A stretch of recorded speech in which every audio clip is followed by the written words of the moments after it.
So, good morning. Dito mag-update tayo sa ating mga mais kung kumusta na ba yung mga tinatanim natin ito. So, sa mga nakaraang video natin, ang video natin palagi yung manok lang mga ka-farmers, pero ngayon dito naman tayo sa ating mga mais. Ito. Yun na nga ang sabi natin, ang pagsusugal ay wag lang masyadong iseryoso. Kumbaga, equal lang siya ba? Balance. Pag nagsusugal tayo, kailangan talaga maghanap rin tayo ng paraan kung paano magkakaroon po tayo ng pera. At yun, hindi lang pera, kundi pamamaraan kung paano tayo mabubuhay. So, by the way pala, ito pala ang mais natin mga ka-farmers. So, ganyan. Quality naman yun po yung puso niya mga ka-farmers. Yan o. Diba?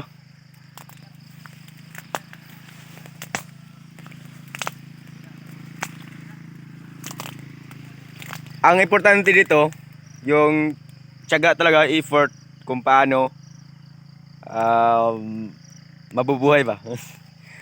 Pag dito ka sa probinsya ng Masbate, kung nakikita nyo, baka sabihin nyo na, ang bait ni Junes TV. Hindi yan. Sa totoo lang, may bisyo rin tayo katulad sa mga manok, pero hindi naman yan sa bungiro talaga. Ano lang yan, kumbaga, part-time lang yun. Tapos ang focus talaga natin dito yung pag-garden, pagtatanim po ng saging. Sa totoo lang, hindi naman tayo nagmamayabang dito sa ating video.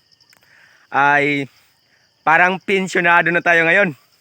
Kasi po lahat ng mga tinatanim natin itong saging, halos lahat na 100 na puno, halos lahat ng mga farmers ay namumunga na. So kayo na bahala mag-estimate kung balang araw, magkano nga income natin yan sa isang buwan.